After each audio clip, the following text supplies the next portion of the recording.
Well, hello and welcome to another Tyrrell's Classic Workshop.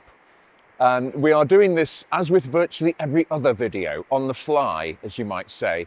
It's not our core business. We have a workshop full of cars which we are fixing and restoring, but this is a snapshot of this car's restoration, the Jaguar E Type, which has been rumbling on for some time. I must say, we have a lot of noise in the background here. I'm competing with a very serious rainstorm. So if you can see the water starting to come up my legs, don't worry, it's perfectly normal. Nothing to see.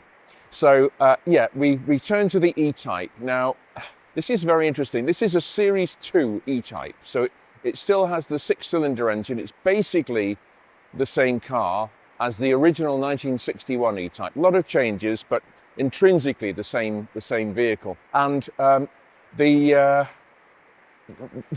it's quite interesting, this, because in a restoration like this, one makes, like any restoration, a house, a Notre Dame, a piece of paper, whatever it is you choose to restore, you have to make decisions along the way and liaise with the customer and say, right, we're faced with this, what do we do, etc., etc. Do we go off in that direction or do we go off in this one?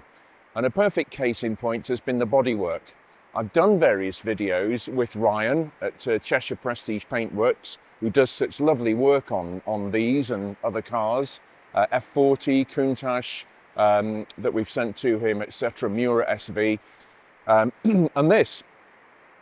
And one of the decisions we had to make, a tipping point if you like, was whether to keep the original body tub or whether to get a new heritage body made. But they're very expensive, understandably, no criticism there.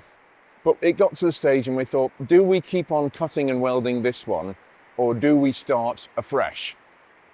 Economically, now with hindsight, which of course is a wonderful thing, it would have been easier to get a new body shell. But there's something elegant and wonderful about using the original parts restored. And this body shell has been restored. James and Alex have done the fabrication and the welding.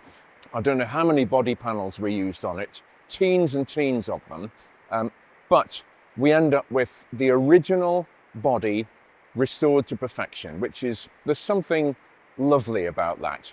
The majority of these, I think about 80% of them, went to the US. I mean, the America was just like a great big vacuum for European cars at that time.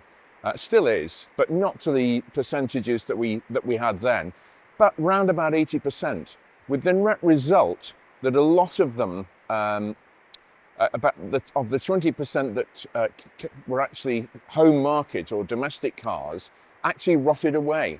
And I remember in the 1970s and 1980s, no self-respecting fancy themselves car restorer didn't have an E-Type on their driveway. So there were loads of E-Types languishing under trees in Britain's driveways and yards around the world, covered in a tarpaulin if they're lucky. Net result, an already rust-prone car had its fate sealed, essentially. So of the 20% that were actually originally sold in the UK, there's a very small percentage of those left now, actually. So by some stunning arithmetic, I have worked out that there are around 200 right-hand drive Series 2 E-Types, genuine factory right-hand drive cars still left. The reason I say that is because obviously because a lot of them went to the US and you have the dry states, Texas, Arizona, a lot of others. Okay, the wiring loom and the engine internals and the electrical infrastructure could fall down, but the basic body shell, the basic intrinsic parts of the car, survived far more rust-free than their European and British counterparts. So there was a wave of cars came over. It's still happening, but in tiny numbers. But in the 1980s, there were loads of these that came back to the UK and were converted from left-hand drive to right-hand drive, which is a very simple, comparatively simple conversion, actually.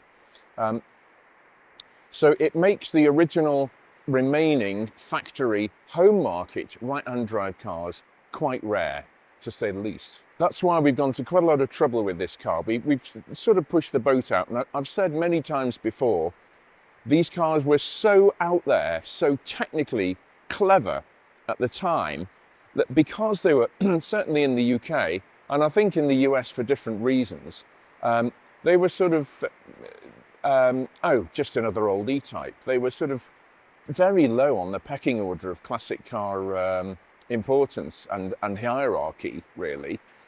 So that's why so many of them were neglected. You could buy one for tuppence halfpenny, a packet of fags, you know. But now the world has moved on. It's different. It's 63 years since the E-Type was announced, if my arithmetic is correct.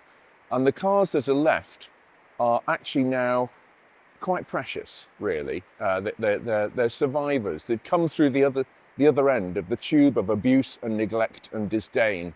And we end up with cars that are being restored properly and respectfully. And that's why we've gone to a great deal of trouble with this car. It is, yeah, it's funny how, I mean, I used to frown on E-Types. You know, I was tuning them by the cartload in the 80s and 90s and keeping them on the road for owners, and they'd sort of, oh well, I don't want to spend this on that, and how can we get around that? And we made do and mended with all sorts of bits of E-Type maintenance, and not to mention the quietly fizzing away rusting body shell. Now my view has changed. I look at them through a different lens. Actually, I realise what a piece of brilliant engineering these were at the time. At some stage, I'm going to get Michael Quinn to, he's agreed to come up and be a guest, and we'll make a video together. Michael is Sir William Lyon's grandson, and he actually knew his grandfather, and he used to be driven round in, guess what, Jaguars by his granddad. And I maintain, if they made 70 of these cars originally, instead of 72,000, they would be worth £1 million each, because the engineering actually knocked almost everything else out of the park at the time. Quality control was a different matter, but engineering-wise, these were almost peerless. Why do I say that? Well, a lot of cars at the time had the double wishbone front suspension, which was state-of-the-art, and a lot of manufacturers still use double wishbone front suspension on their better cars. A lot of them have gone multi-link now, but there is a beauty about these in the way that they manage the important contact patch with the road. The wheel obviously stands upright, ideally, driving along normally, but when the car starts to move, as you push on the cornering forces, the unequal length double wishbone suspension works beautifully. And at the back, the independent rear suspension, which I covered before it was fitted in the car a few videos ago, is a work of genius.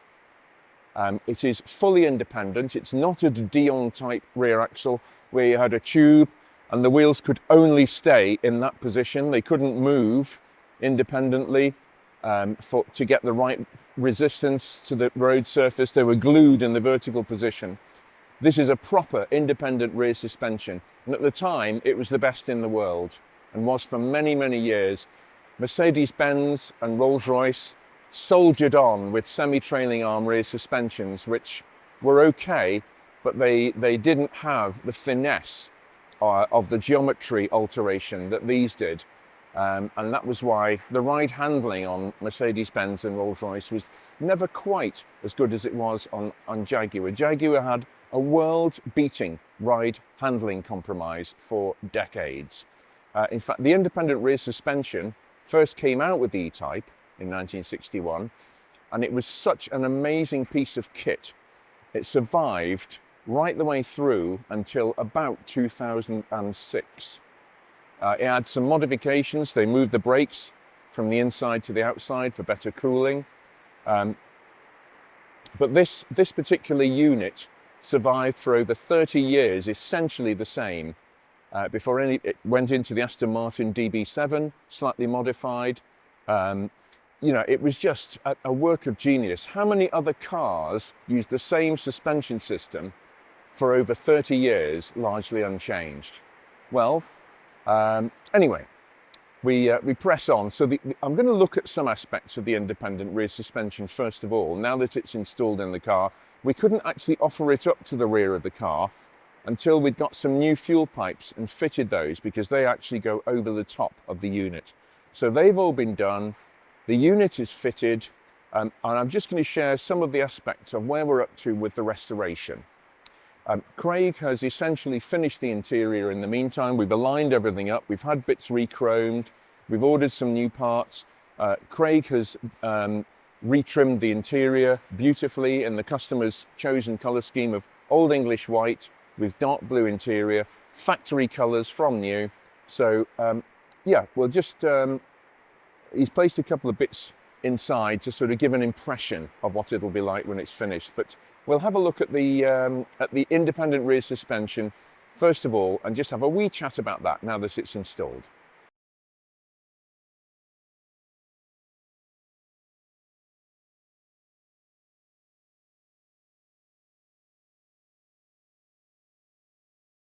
Well, as I said, the unit was built up. I actually did a video on that a few videos ago.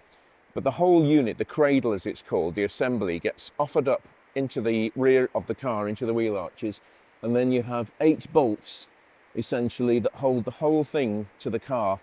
And of course the car's weight, once the wheels are attached, the car's weight is also holding it in situ as well. But there is no direct contact with the suspension unit and the car's body. It's all insulated by rubber bushes, what were called metallastic bushes, which is a rubber bush bonded to a steel backing both on the inside and the outside, so that they can move. The steel inner and the steel outer get bolted to the suspension and body respectively, and then the metallastic rubber absorbs the vibrations and shocks between the two. But the compliance is carefully managed so that the whole thing doesn't move around like I don't know what, a dinghy in a storm, whatever. So the IRS unit is bolted up here, but that has no provision.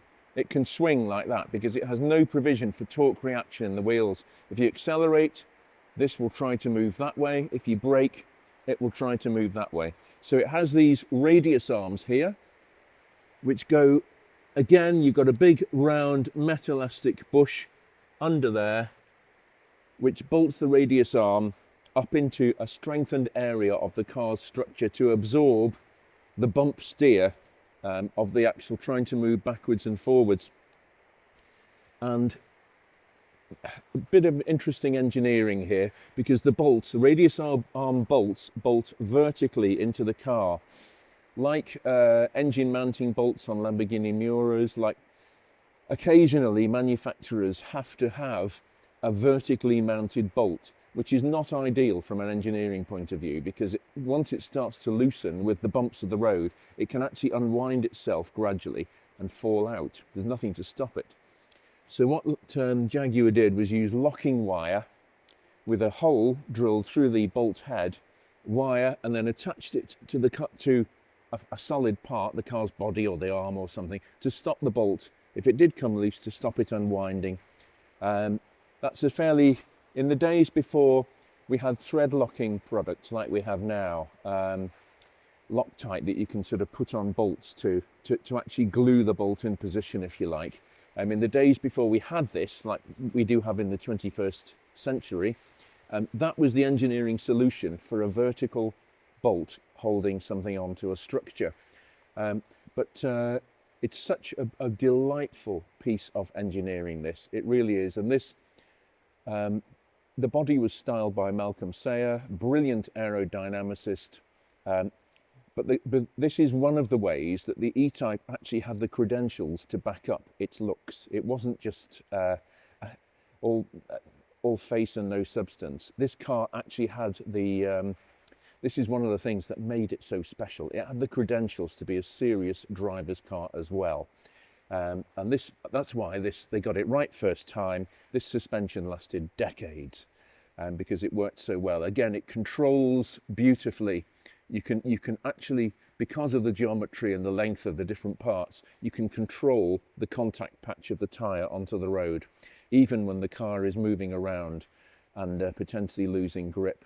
The mu factor, as it's called, of the tyre is kept high. In other words, the tyre can stick to the road because you've got a good patch. The mu factor, when the mu factor is broken, you get to that point, the tyre loses traction. So yeah, some very clever engineering at work here, and we'll just have a look at a couple of other bits.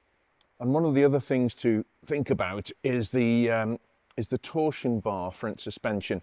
Bristol, a lot of other manufacturers used torsion bar, or a few actually, not that many, used torsion bar suspension, where you have a steel rod essentially running down the bottom of this conveniently placed front frame, and you have serrations going into this suspension arm at the bottom here, serrations going into a bolted on cross member on the body, and the whole thing twists like that.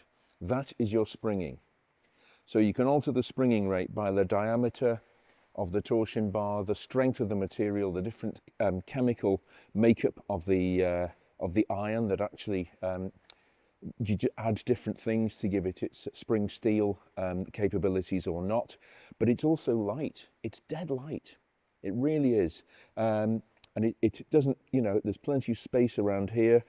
It's another very elegant engineering solution. The trusty Jaguar XK engine, which again soldiered on for over 30 years because it was so right. This was developed in the 1940s. In fact, no, it's more than 30 years. It was over 50 years this engine was used. Amazing piece of engineering. It was governed by the British fiscal laws at the time, so it had to be a long stroke engine, small bore, long stroke, as all British engines did, because they were taxed on the size of the cylinders, on the bore size. So if you made it a short stroke engine, you'd have bigger bores and shorter travel of the piston up and down, which means that the engine could rev more. It's shorter stroke, the piston has less to travel, but you would pay a fortune in having the tax of bigger bore sizes. The advantage of this is it has low down torque, it has low down grunt. This is different to the Italian engines because they were not taxed on bore size. So that's why Italian car engines are highly tuned, high revving, whereas the British engines were comparatively lower tuned and had longer stroke. And that one of the advantages of the longer stroke is that it actually has more of a push. For each cylinder at combustion, you actually get longer piston travel, which means more mechanical leverage on the crankshafts low down. So these are have always been a very torquey engine. Just as an aside, the XK engine was originally designed as a 4-cylinder engine, not a 6. And they developed it as a 4-cylinder because it would become more compact, but they never, partly because of the long stroke requirements, small bore, they never managed to get it as refined as it could be. It suffered from noise, vibration, harshness, which Sir William Lyons said, not happy with this. And that's why they ended up using this engine only in 6-cylinder form. And actually the reason why they went as small as 2.4 litres with this car in the Mark II, for example, because they didn't want to sacrifice the smoothness, whereas a 4-cylinder 2.4 litre engine would sort of have been possible. So that's why the XK has always been a 6-cylinder. There's lots of upgrades that can be done to E-types now very easily. Some tubular exhaust manifolds. These are the original ones for the moment, which have been recoated. Some tubular extractor manifolds are available, as they're called, which help with gas flow because they, as one cylinder pulses, it starts to pull the gas from the other cylinder down, which these don't as much. This tends to collide with this, so you don't quite get the gas flow that you do with extractor manifolds. They give an extra 10, 20 brake horsepower, something like that. All these things are available, but they're dead easy to buy. You can buy them off the shelf, and they're dead easy to fit. It's no job to take these off and put new ones on. These are the original factory brake calipers, a 3-piston caliper, which we have had overhauled and replated beautifully. I suspect we're going to go for some uprated brake calipers, which are simply a bolt-on, again like the exhaust manifold, a bolt-on substitution. The car was originally 1961. These are quite meaty brake discs for that time, actually. A lot of cars, Mercedes-Benz, hadn't even started using disc brakes until 1962. This was way ahead of the curve. This had them front and rear. This was cutting edge technology. It really was. The vented disc brake hadn't yet been invented. I mean, this is a 1969 car, so the vented disc came out, I think, around about 1968, something like that, on road cars. But when this came out, this is essentially the same braking system, a different servo, but when this came out, it was totally out there. This was racing car technology for the road. We must not underestimate what an achievement this car was. I do know somebody, I had a customer in the 1990s who actually dealt with Sir William Lyons personally, and I'm going to keep my powder dry and leave that for another day, because there were some quite interesting revelations about Sir William Lyon and how he could turn out his cars so incredibly cheaply compared to their rivals. He was a master negotiator. But one of the areas where the Jaguar were very clever was Craig, we've done this exactly as per original, but what he did was the seat facings are leather with this sort of perforated design that came out on the Series 2, and a slightly different shape, slightly bigger. But the sides of the seats, like this area and the back and some of the center console, in fact, the bits that you didn't see, the low traffic areas, were vinyl, which was matched exactly to look like the leather. If you had a leather interior on a Jaguar, it smelt like leather, it felt like leather, it was leather, but only on the seat facings. The rest of it was plastic, which was visually identical. A way of cutting costs and keeping things trim without the customer necessarily knowing. So it's all clever stuff. We just placed a couple of bits in here so we can see. It's going to look absolutely beautiful, this. That concludes another Tyrrell's Classic Workshop video. Hope you've enjoyed it. Please remember to like and subscribe. It does help, and we'll be back with something else very soon.